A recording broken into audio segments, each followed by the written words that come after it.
Hello बच्चा लोग, हमारे 12वीं क्लास के जो बच्चे हैं उनका स्वागत है आपके अपने यूट्यूब चैनल पर। देखिए, हम गाउस के नियम के अनुप्रयोग कर रहे हैं। चैप्टर नंबर 2 आपका चल रहा है और इसके अंदर इसके बाद एक ही लेक्चर और बनेगा। तो फिलहाल देखिए, हम गाउस के नियम के जो अनुप्रयोग कर रहे हैं, आज हम उसके बिल्कुल लास्ट गॉसेस लॉ के लास्ट एप्लीकेशन के ऊपर हैं, लास्ट उसके अनुप्रयोग के ऊपर हैं।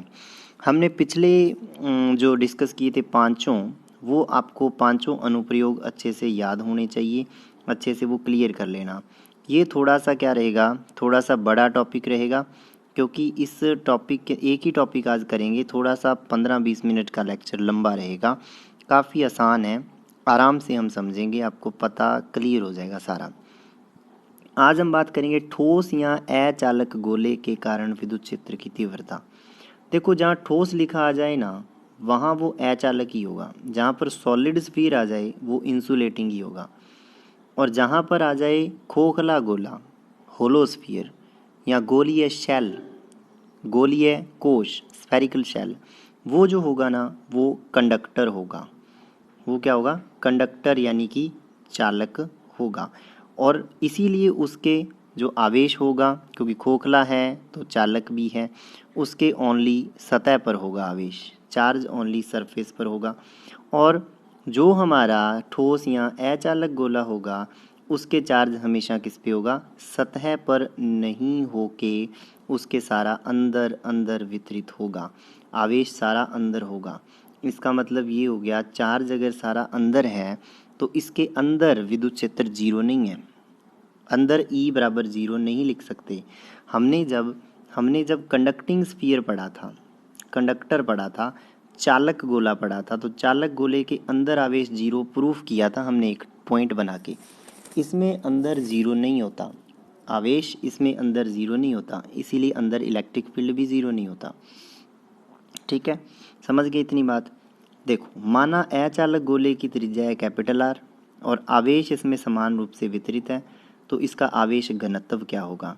Late radius of insulating sphere is capital R, charge is distributed continuously in it, then volume charge density.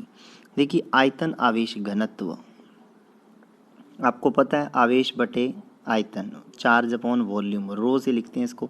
3 बताए थे मैंने एक लेक्चर में, लैम्डा, सिग्मा और रो। लैम्डा होता है क्यू बटे एल, आवेश बटे लंबाई, आवेश बटे क्षेत्रफल एरिया, क्यू बटे ए। सिग्मा हो जाता है, रो हो जाता है क्यू बटे वी, चार्ज अपॉन वॉल्यूम, आवेश बटे आयतन, चार्ज अपॉन एरिया, आवेश बटे क्षेत्रफल, चार्ज अपॉन लेंथ, आवेश बटे लंबाई, रेखीय आवेश घनत्व, पृष्ठ आवेश घनत्व, आयतन आवेश घनत्व। क्योंकि गोला आयतन होता है गोले के पास तो यहाँ किसका डिवाइड करोगे आप? इसके आयतन का, तो रो निकलेगा। चार्ज क्यू है, वॉल्यूम आपको पता है 4/3 पाई आर क्यूब होता है गोले का आयतन। 3 ऊपर चला जाएगा, 3 क्यू बटे 4 पाई आर क्यूब। इक्वेशन 1 दे के छोड़ देना, ये आपको रो मिल गया। यहाँ से आप क्यू निकाल सकते हो जब भी आपको ज़रूरत पड़ेगी।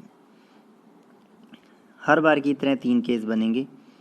पॉइंट बाहर हो गोले से, ये गोला तो रेड कलर में शो किया हुआ है, देखो त्रिज्या कैपिटल आर है इसकी, इससे स्मॉल आर दूरी पे ये पॉइंट पी है। पी पॉइंट पे एक छोटा सा पी पॉइंट है, पी पॉइंट पे गॉसियन सरफेस खींचा, गाउसीय पृष्ठ खींच दिया, ये स्मॉल आर त्रिज्या का गाउसीय पृष्ठ, जिसका क्षेत्रफल क्या हो जाएगा? यानी कि ये छोटा सा क्षेत्रफल जो माना है ना, ये छोटा सा, ये तो ds है, लेकिन जब ds का समाकलन करोगे तो आपको पता है पूरे का पूरा गोला बन जाएगा स्मॉल आर त्रिज्या का, है ना। तो वो हो जाएगा 4 पाई स्मॉल आर स्क्वायर। पता है आपको, गोले का पृष्ठीय क्षेत्रफल पूरा गोला बन जाएगा स्मॉल 4 पाई आर स्क्वायर। तो वैसे ही करना है हमें जैसे करते रहे हैं। और आर इस तरफ है, और अब देखिए जो विद्युत क्षेत्र है वो भी बाहर की ओर होता है, तो ई और डी एस दोनों समांतर होंगे। देख सकते हो डायरेक्शन, ई की भी ये डायरेक्शन, डी एस की भी ये डायरेक्शन, तो ई और डी एस दोनों समांतर हैं। वही चीज़ गाउसीय सतह से निर्गत flux R greater than R, small R बड़ा है कैपिटल आर से, मतलब पॉइंट बाहर है तो गाउसीय सतह से फ्लक्स क्या निकलेगा? फाई बराबर E D S, E dot D S, E D S cos theta. और वही बात हमने बताई कि गॉसीय, संपूर्ण गॉसीय पृष्ठ गोले पर विद्युत क्षेत्र त्रिज्य दिशा में और नियत होता है।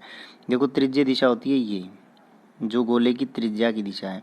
तो इसकी त्रिज्या की दिशा में है, यानी कि आर कैप की दिशा में है विद्युत क्षेत्र, और डी एस भी उसी दिशा में है, तो दोनों के बीच में थीटा हो गया 0 डिग्री। कॉस 0 1 होता है, तो 1 करके बाहर निकाल लेंगे, ई को भी बाहर निकाल लेंगे, बचेगा डी एस है ना। ई कांस्टेंट है, थीटा 0 कॉस 0 1, ई कांस्टेंट है, बाहर निकाल लिए, डी एस को लिख दिया 4 पाई आर स्क्वायर, गोले का पृष्ठीय क्षेत्रफल, surface area of sphere. Same derivation है जो पहले कर चुके हैं, याद करके देखो, सेम डेरिवेशन है। यहाँ से क्या निकल गया ई, क्योंकि ये फाई क्या होता है क्यू बाई एप्सिलॉन 0, तो यहाँ से ई क्या आ गया के क्यू बटे R square 1/4 pi epsilon 0 Q by are square. सदिश रूप में यहाँ आर कैप और लगा दो, तो ये इसका वेक्टर फॉर्म हो जाता है। तो काफ़ी आसान रहा पहला पॉइंट। सेम ऐसे ही हमने अचालक गोले के लिए किया था, सॉरी चालक गोले के लिए किया था, बस वहाँ पे जो आवेश था वो सतह पर दिखाया था, ऐसे वो सतह पर दिखाया था, अंदर नहीं दिखाया था, बाकी सेम है। अब सरफेस पे आ जाऊँ। जब सरफेस पे आ जाते हैं तो यही चीज़, सतह पर स्मॉल आर और कैपिटल आर बराबर हो जाते हैं, क्योंकि अब ये पॉइंट जो है वो सरफेस के ऊपर ही आ गया। देखो इस डायग्राम में देखो, ये देखो पॉइंट पी ऊपर ही आ गया सरफेस के। जब पॉइंट पी ऊपर ही आ गया सरफेस पे, तो small R is equal to capital R, तो K Q by small R square को कर दो K Q by capital R square, यानी कि ये, और क्यू की वैल्यू समीकरण 1 से निकाल लो। समीकरण 1 थी ये वाली, यहाँ से क्यू निकाल लो, क्या आएगा, ये इधर गुणा हो जाएगा, 4 पाई आर क्यूब रो बटे 3 आ जाएगा, 3 भी बटे में चला जाएगा, यही आ जाएगा 4 पाई आर क्यूब रो बटे 3। तो ये चीज़ इसके अंदर मल्टीप्लाई कर दी, रो था, यहाँ से क्यू निकल गया, पुट कर दिया यहाँ, ये देखिए पुट किया हमने। जब इसको पुट किया तो नीचे देखिए क्या 1/4 बाई एप्सिलॉन 0, देखिए नीचे यहाँ लिखना रहेगा आर स्क्वायर लगा देना नीचे, भाई ये ना मिस हो गया शायद लिखते टाइम मेरे से। अपॉन में क्या, देखो जब आप ई की वैल्यू निकालते हो तो देखो ई की वैल्यू में क्या के क्यू बटे आर स्क्वायर, तो के तो 1/4 पाई एप्सिलॉन 0, क्यू कितना ये रहा इधर 4 पाई रो आर क्यूब बटे 3, और इसका आर स्क्वायर भी है ये, तो देखो काट के देखो, आर स्क्वायर से आर स्क्वायर का एक आर बचा, 4 पाई से 4 पाई कट गया, बचा रो बटे 3 एप्सिलॉन 0 गुणा आर, रो बटे 3 एप्सिलॉन 0 गुणा आर। अब आप देख सकते हो, और ध्यान रखो सतह पर इतना मान होता है, सतह पर चाहे तो याद रख लो के क्यू बटे आर स्क्वायर, क्यू की वैल्यू कैसे निकालनी है, याद रखो कि रो बराबर क्यू बटे वी होता है, यानी कि क्यू बटे 4/3 पाई आर क्यूब, यहाँ से निकाल के या क्यू यहाँ पुट कर दो तो आंसर आ जाएगा, ठीक है।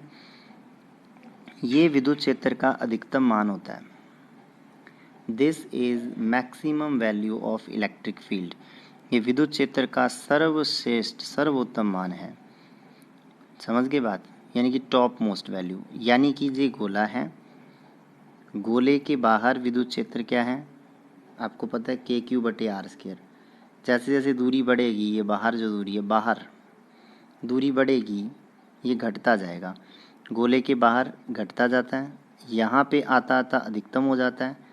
गोला है, अगर मैं ग्राफ बनाऊँ इस तरीके से दूरी के साथ, ये गोले की त्रिज्या के बीच में, और देखिए यहाँ पर मैक्सिमम हो जाएगा, उसके बाद ये घटता जाएगा नीचे, और उसके बाद फिर ये नीचे आएगा, यानी कि दोनों ओर घटेगा, गोले के अंदर भी घटेगा, आएंगे जब बाहर जाएंगे तो भी घटेगा, लेकिन सतह पर अधिकतम होगा। अंदर की बात करते हैं अब, तो जब गोले के अंदर अंदर विद्युत क्षेत्र कैसा है, तो उसके लिए देखिए small R less than capital R हो जाएगा, क्योंकि स्मॉल आर अब इस गोले के देखो पॉइंट पी अंदर चला गया, जब पॉइंट पी अंदर चला गया तो देखिए ये स्मॉल आर रेडियस का गाउसीय पृष्ठ इतना ही रह गया, और आपको पता है ना जब हमने गाउस का नियम पढ़ा था तो फ्लक्स फाई होता है क्यू बटे एप्सिलॉन 0, तो वहाँ जो क्यू होता है ना वो गाउसीय पृष्ठ के अंदर का आवेश होता है, बाहर का नहीं होता। यानी कि अब हमें केवल इस नीला गोला जो मैंने किया इसके अंदर के आवेश का मतलब है, जो मैंने डार्क कर दिया इतने इतने आवेश का, ये जो बाहर वाला आवेश है ना जो मैं रेड कलर से ऐसे ऐसे कर रहा हूँ, इसका हमें कोई मतलब नहीं है, समझ गए बात। तो आप इसका आयतन निकाल लो, इतने इतने का क्या होगा, 4/3 पाई आर क्यूब आयतन होगा।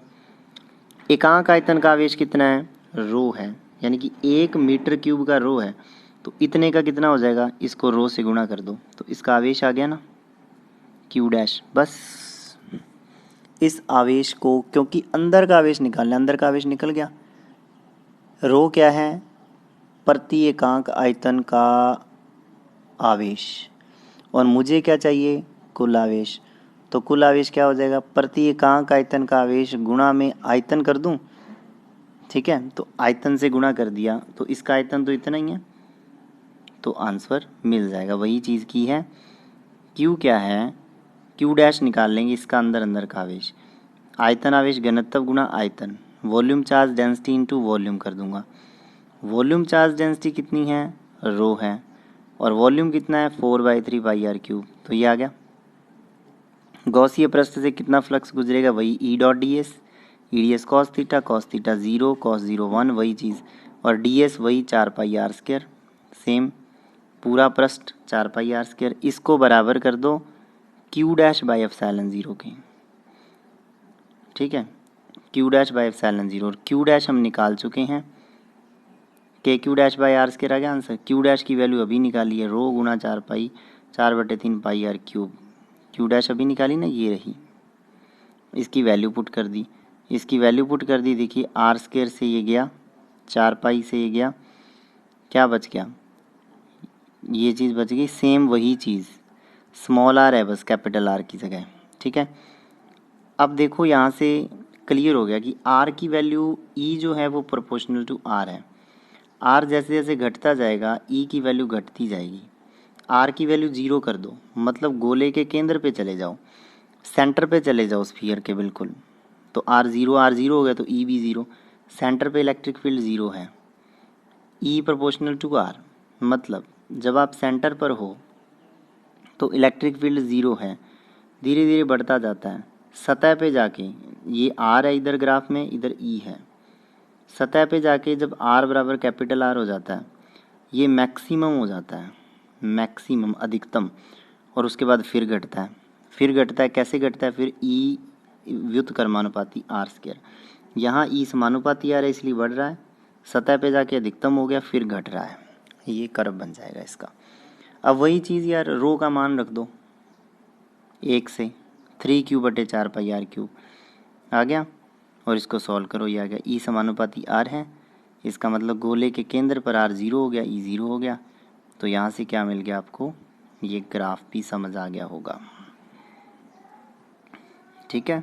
आर के साथ जब ई को ड्रॉ किया तो ई समानुपाती, गोले के अंदर वाला जो टॉपिक पढ़ा ना उसमें समानुपाती आया, केंद्र पे 0 था, बढ़ रहा है, यहाँ पे अधिकतम हो गया K Q by capital R square, उसके बाद फिर घटने लगा, ये इसका क्या आ गया, बहुत ही इजी कर्व आ गया, वेरी इंपॉर्टेंट कर्व, इसको अच्छे से याद कर लेना।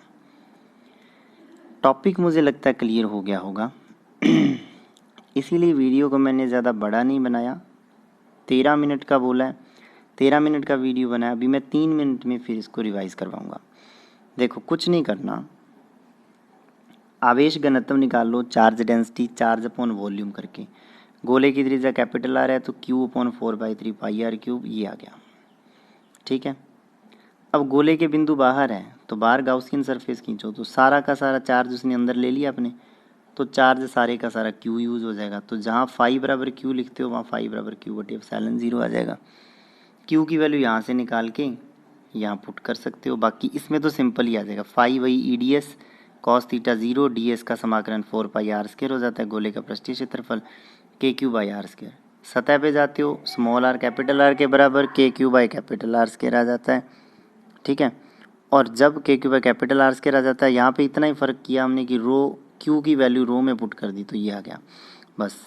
उसके बाद देखिए अंदर जाते हो तो अब अंदर देखो इतना, क्योंकि अंदर का इतना ही नहीं लेंगे हम, गाउसियन सरफेस के अंदर का हमें देखना होता है आवेश, तो अंदर आवेश कितना है, रो गुणा 4 pi small R cube, capital R नहीं है ये, ठीक है।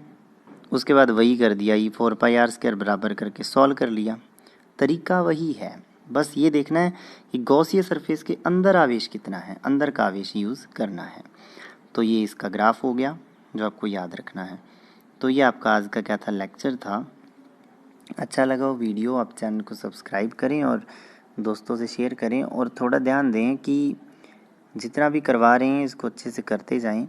अभी इस चैप्टर का एक ही वीडियो और बनेगा, फिर हम 3rd चैप्टर स्टार्ट कर देंगे, और जितना जल्दी हो सके हम कोशिश करते हैं आपका थोड़ा स्पीड से वर्क कंप्लीट करवाने का। तो बहुत बहुत धन्यवाद आपका। दोस्तों से शेयर करो और लाइक करो, कमेंट करो। Thank you.